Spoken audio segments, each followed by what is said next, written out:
Vamos lá. Senado pode votar na próxima semana pauta bomba com impacto de 30 bilhões de reais.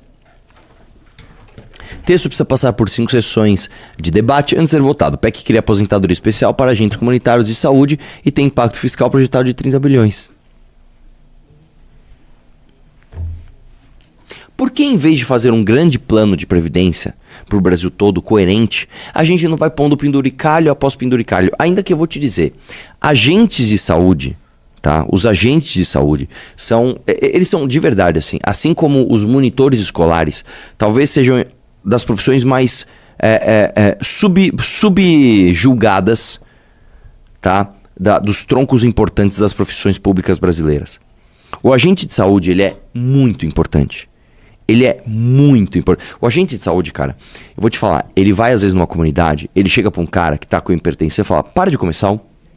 Uma pessoa que tem diabetes, para de comer açúcar. Uma pessoa que tá, sei lá, cometendo um erro absurdo, tipo assim, você está com H. pylori, você tem como lavar a salada? Ele faz essas coisas. E ele salva vidas. E ele desafoga, tá, os postos de saúde e até os hospitais. Tá? Uma vez, por exemplo, aqui em São Paulo fizeram um mutirão da catarata e de repente São Paulo teve assim 90% de baixa do caso de catarata. Dos casos de catarata. Por quê? Porque às vezes é uma coisa tão simples que resolve um problema tão complexo. E os agentes de saúde recebem muito pouco. Muito pouco. O fato é o seguinte, você não agrada essa categoria querendo bomba fiscal sem planejamento. Você não agrada uma categoria ou outra querendo penduricário. Você tem que fazer um plano completo de como lidar com o custo das carreiras públicas. E a gente nunca faz isso. A gente faz igual eu acabei de falar do asfalto. Tampa um buraquinho aqui. Ah, mas tampa só esse buraquinho. Dá um jeito. Né? Desce aí um pouquinho. Senado Federal pode votar na próxima semana. PEC, Apesar do gasto feito ao governo de adiar a votação, gesto feito ao governo de adiar a votação da proposta na semana passada, o presidente do Senado, Davi Alcolumbre, manteve o tema em pauta e pelo cronograma o assunto deve estar pronto para votação na próxima semana. Né? E aí eu vou te falar por que isso acontece. Isso acontece porque o presidente do Senado está em guerra com o executivo e ele fala, véspera de eleição, vamos ser populista, foda-se. Mete uma pauta bomba no governo, não sou eu que vou pagar a conta, é o contribuinte. Mete a pauta bomba, deixa eu pagar de bonitão com essas coisas. E é impressionante como no Brasil a gente não consegue diferenciar, né, quem de fato está fazendo bem. Eu já contei essa história várias vezes. A gente foi num jantar beneficente de um hospital, eu já contei para vocês. Chegou lá, a maior ação, que eram 2 ou 3 milhões de reais, veio do senador Giordano. Eu falei, não é possível que ele tirou do bolso tudo isso, porque a gente estava num jantar de empresários que estavam doando dinheiro para o hospital. Aí ele foi lá e fez um discurso porque ele entregou uma emenda. Ele pegou o dinheiro daqueles caras, inclusive entregou para o hospital e falou, não, eu tô vindo aqui fazer a minha parte. Pelo amor de Deus. Aí você acha que o Davi Alcolumbre não vai chegar para os agentes de saúde e falar, eu e meu amigo tal senador e o meu pré-candidato aqui a deputado federal, e o meu pré-candidato a deputado estadual em tal região, esses aqui estão aliados com essa pauta aqui de aumento de previdência para vocês. E as pessoas vão votar. Porque as pessoas não se importam de onde vai sair o dinheiro, se isso faz parte de um plano. Não, ela só se importa o seguinte, esse cara me deu um quinhão, me deu uma vantagenzinha a partir do meu voto que eu fiz nele. É isso, cara, é isso. O Brasil é muito triste, cara. Desce aí um pouquinho. Desce aí. 30 bilhões em 10 anos. Alcolumbre anunciou nessa terça. Que aliás, assim, só uma coisa, tá? 30 bilhões em 10 anos, nós estamos falando de metade do que se entrega de emenda parlamentar em um ano. Você entendeu? A pauta bomba do Senado está prevendo 30 bilhões em 10 anos, ou seja, em 10 anos ela vai custar metade do que as emendas parlamentares custam em um ano. Que hoje está para 60 bi. Só para você ter uma ideia da ordem de grandeza, tá? Como as coisas no Brasil funcionam. Desce aí. Desce aí. Aí ele tá falando aqui que o rito vai seguir o rito processual, normal, tal. E tá bom. E é isso. E é claro que eles vão querer esticar o máximo possível essa votação para o tempo todo eles fazerem entrevista e ficarem o tempo todo dando a sensação de que eles estão entregando este benefício para os agentes de saúde. Não é mesmo? Vamos lá, próximo.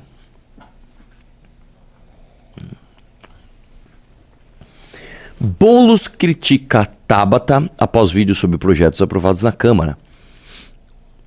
Vamos ver, desce aí um pouquinho. O ministro da Secretaria-Geral, Guilherme Boulos, reagiu na segunda-feira a um vídeo da Tabata sobre a produção legislativa. Tem o vídeo? Vamos assistir o vídeo? Eu não sei se tem vídeo.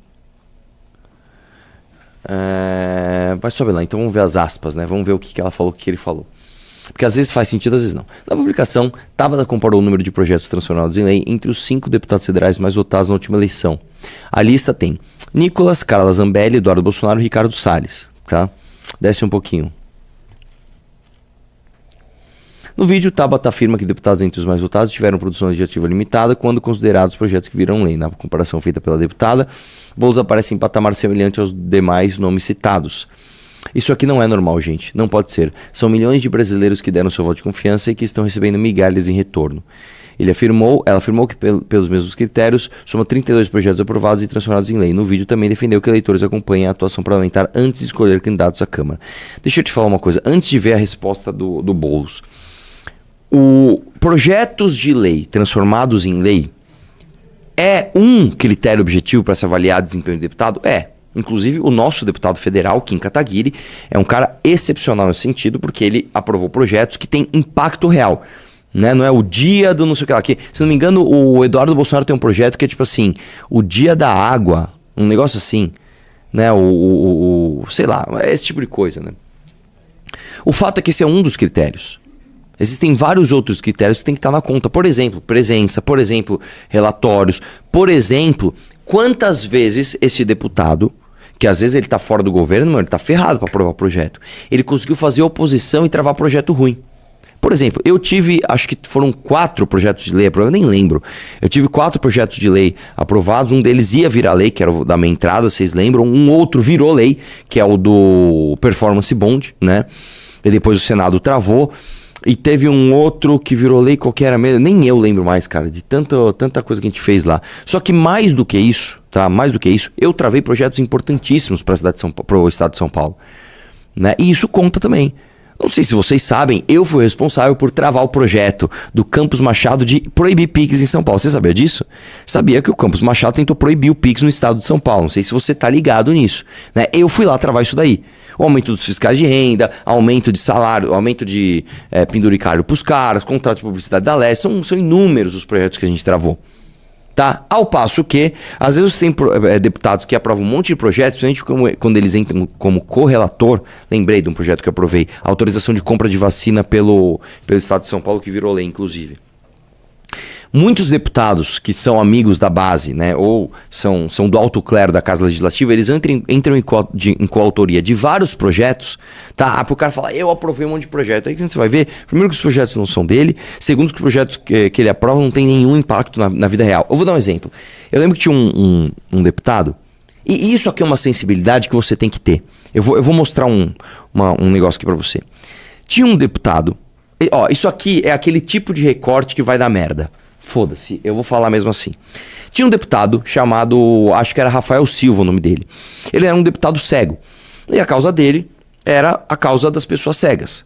Aí ele apresentou um projeto que obrigava todos os restaurantes de São Paulo terem cardápio em braille. Esse projeto não fazia o menor sentido.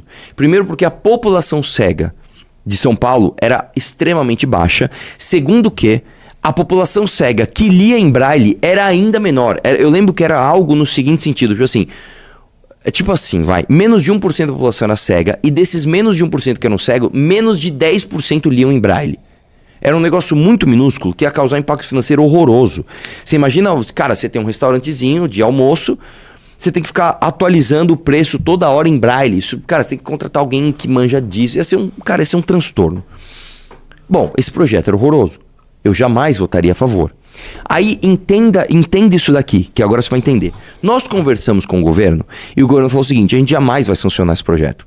Se esse projeto passar, o governo vai vetar, porque não tem como isso funcionar, é impossível isso funcionar. Estamos alinhados com isso? Estamos alinhados com isso. Aí fomos lá para falar com o deputado. Deputado, é o seguinte, o governo vai vetar. O que o deputado falou? E isso é normal. Deixa eu aprovar o projeto, porque todo mundo aqui vai aprovar pelo menos um projeto por ano. Deixa o meu ser esse, tá? Beleza, eu conto a minha vitória pro meu público e o governo veta, eu vou fazer o quê? E beleza, ok, todo mundo aceitou. Teve um líder que não aceitou, que foi o Daniel José do Novo. Não, eu não posso aceitar, não posso aceitar. Por quê? É óbvio que você vai votar contra o projeto. Só que você não. Só o líder pode pedir verificação nominal. Só que você não pede verificação nominal nesse projeto. Porque se você pedir, ele não tem voto pra passar. Aí você cria uma rusga com o cara, numa briga que você não precisa arrumar. Você não precisa arrumar briga com o Rafael. Porque se arruma briga com o Rafael, o cara não vai adiantar nada. Ele vai só ter o transtorno de chamar os deputados vão votar e depois o governo vai vetar da mesma forma. É o mesmo resultado. Não arruma briga com o cara. Aí o Daniel José foi lá e não. Eu não lembro agora se foi exatamente essa briga, tá? Mas ele foi lá e pediu verificação. O que aconteceu? Os deputados pegaram uma birra tão grande do Daniel que o Daniel nunca aprovou nenhum projeto. E o Daniel era um excelente deputado. Não, do Daniel a gente não vai aprovar o projeto. E eu tentei tanto, cara. Não, tanto que no final das contas, o Daniel tentou aprovar um projeto, eu não lembro agora o que era, alguma coisa de educação. Falou, já que eu não tô conseguindo, eu vou chamar o Barros Munhoz para ser meu coautor. Aí ele chamou o Barros Munhoz, pôs o Barros Munhoz de coautor e nem com o Barros Munhoz, que era um velhão do centrão lá da Lesp, nem com o Barros Munhoz de coautor, ele conseguiu aprovar o projeto dele. Por que eu estou mostrando isso para você? Quando você é deputado, você tem que entender esses pragmatismos da política. Então, peraí, cada um vai aprovar um projeto por ano aqui, é um combinado. Então, beleza, o dele é esse projeto merda? Tudo bem, cara, o governo vai vetar, vamos aprovar, o governo veta. Ele não cumpre o combinado. Quem não cumpriu o combinado também? Janaína Pascoal, que foi a derrubada do meu veto da lei de minha entrada. Hoje, presta atenção, todas as vezes que você pagar o dobro, porque não sei se você sabe, a inteira na verdade é o dobro, tá? Não é o valor da inteira. A inteira é o dobro.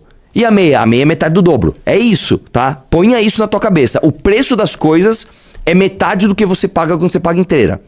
Você paga hoje o dobro do valor, tá? Sabe por quê? Porque a Janaína Pascoal não cumpriu o combinado de, na época, derrubar o meu veto, né? A sanção ao veto do governo, né? Da lei que acabava com uma entrada em São Paulo. Então, é muito difícil você fazer política ou com corrupto, um cara que só tá afim de dinheiro, ou com pessoas que são quadradas e não entendem como combinar as coisas. Entendeu? Então por que eu tô falando isso? Quando a Tabata Amaral faz um vídeo desse, é aquela meia verdade. É verdade que um deputado produtivo, ele tem que ter projeto de lei, ele tem que aprovar o projeto, é óbvio que sim, mas isso é um dos critérios. Dada a minha resposta, vamos ver o que o Boulos falou, porque isso é outra coisa, tá? Eu tenho inúmeras críticas ao Boulos, mas infelizmente, e eu falo isso, infelizmente ele é muito produtivo, tá? Porque o Boulos, ele faz um monte de... Ele é muito produtivo nas coisas ruins da esquerda. O que é ruim, tá? Põe na tela aí. Falou o seguinte, Tutu, mas hoje todo mundo tem acesso à meia. Isso não é verdade. Isso não é verdade. Eu não tenho acesso à meia. Eu sou doador de sangue. Eu sou doador de... Como é o nome? De medula. Tem um chip da Vivo? Tenho. Então você tem acesso Não, à meia? cara, quando eu vou no cinema não tem lá Vivo Meia. Tem. Não tem. Eu já procurei várias vezes. Cinemark, você Será- vai lá... Será que é aí porque... você bota o Será CPF e ele te dá será que é porque o meu é em nome de empresa? Não sei. É coletivo da empresa? Pode ser. Não sei, eu não tenho. Tá? Eu sou o otário que paga inteira. E outra coisa, o meia vivo não é meia. Às vezes, por exemplo, sei lá, tem um negócio que é R$500. Você vai num show, cara, R$500. Tipo assim, a meia viva é 410. Não, eu tô falando de cinema. Tudo nesse Eu não exemplo. frequento shows. Mas mesmo no cinema. Mas Tipo, no você vai cinema comprar um ingresso. Tá caro o ingresso hoje, sei lá, 50 pau, acho que é o ingresso de cinema. Você vai pagar menos, sei lá, você não paga 25. Você paga, sei lá, 32. Ou então você paga, tipo assim, ó, você paga 40 e ganha uma pipoquinha. É tipo uma parada assim, né? O que é um absurdo, isso é um absurdo completo, é um absurdo brasileiro, é a coisa burra brasileira, né? Enfim, vamos lá. Ela afirmou, Boulos respondeu no seu perfil do X, alguém que lamentável comparação feita por alguém do campo progressista devido à sua atuação como deputado federal. Restou a lei das cozinhas solidárias, teria vergonha se tivesse votado a favor da reforma da Previdência de Bolsonaro se fosse autor de uma lei que criminaliza as críticas ao genocídio de Israel na faixa de Gaza, disse. Aí eles ficam lá brigando na esquerda, né? Desce aí um pouquinho.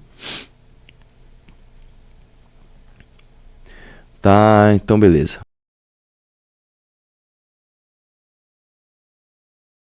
Gostou do vídeo? Se inscreva no canal República da Onça. Não se esqueça de fortalecer deixando o seu like e comentário.